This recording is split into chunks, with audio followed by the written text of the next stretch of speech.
Hi there, and welcome again to Toa. I am the other Andy Hall, and today I've got a handful of my vintage race buggies to share.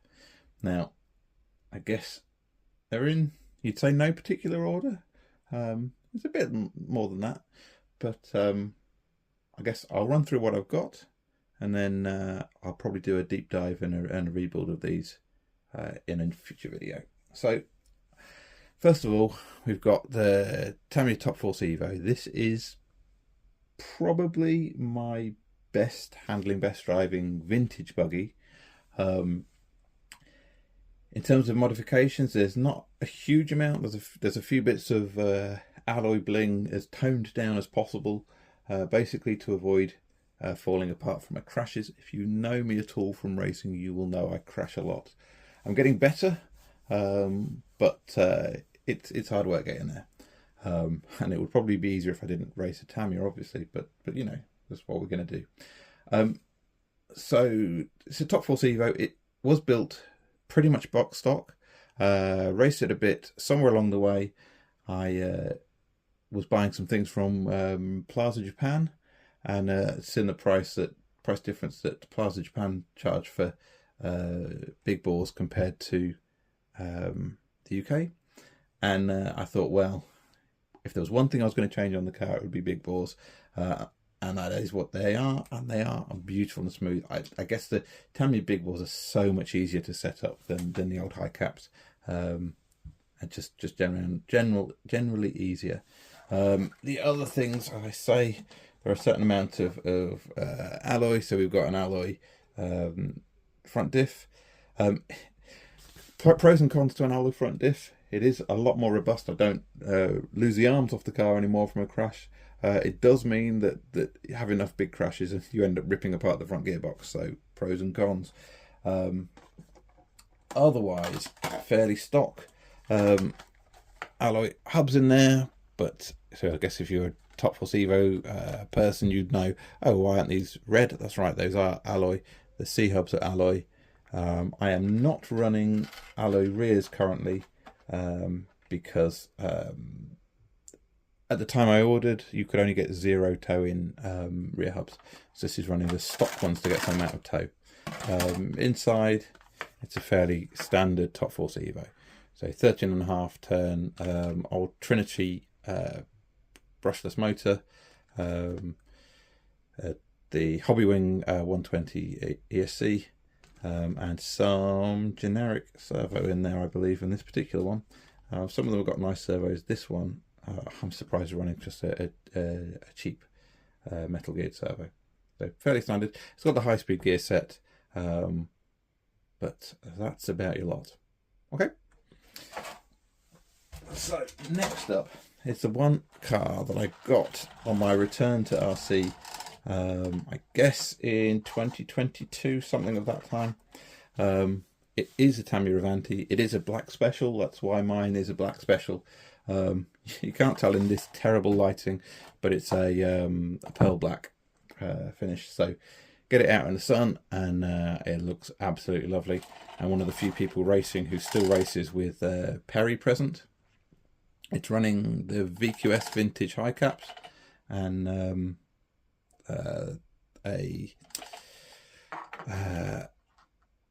custom front shock tower to be able to achieve that. I'll show that more in another video. And it is running a just stock, well, I've got a load of sand in it. It's running a just stock 13.5 turn brushless motor. It had been running a 25 turn, the standard 25 turn brushed motor for some period of time. I got it outdoors racing this summer, and that was nowhere near enough. It was embarrassingly slow. This just stock 13.5 turn has improved things no end. It's still one of the slowest cars wherever I race it, but it's comparable now.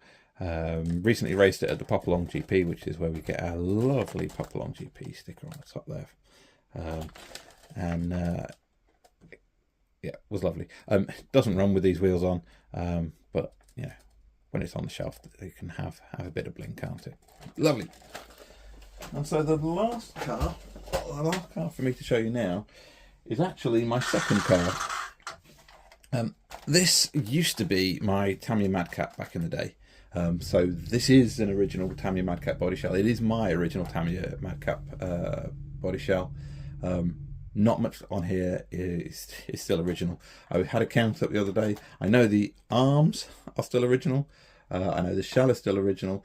And I think about the only other piece on here that's still original is my original Madcap rear bumper. The wings you might recognise as being from a Cougar.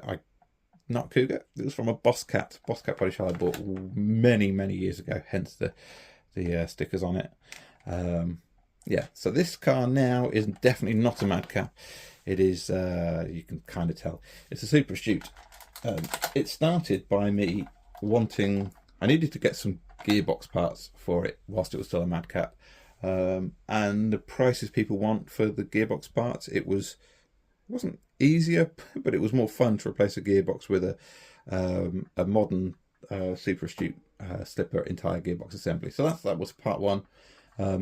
I got talked into upgrading to the extra speed carbon chassis, so I guess we'll go that way.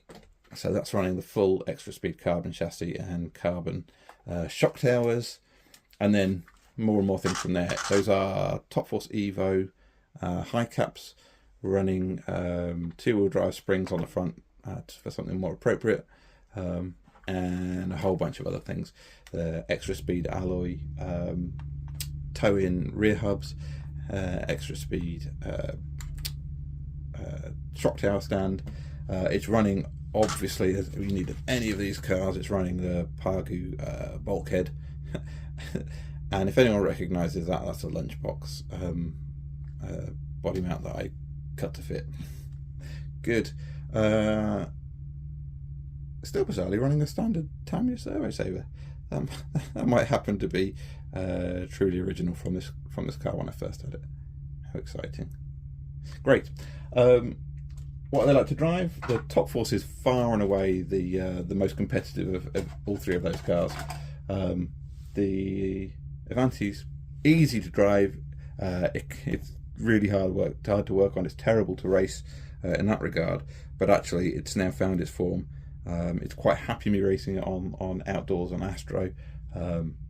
It is terrible to race indoors. And the Super Madtute, let's say I'm working on it. It's the car I most want to be able to improve, and it's the one that still really needs some amount of work on it to get it to where it needs to be. But that is a roundup of my vintage cars. As I say, all three get raced, and raced somewhat regularly. You will find I am not a shelf queen kind of person, and yeah, all three of them will have more detail on a later video, because if nothing else, they're going to need a certain amount of cleanup and post-summer prep. Super. Thank you very much for watching, and I hope to see you again soon.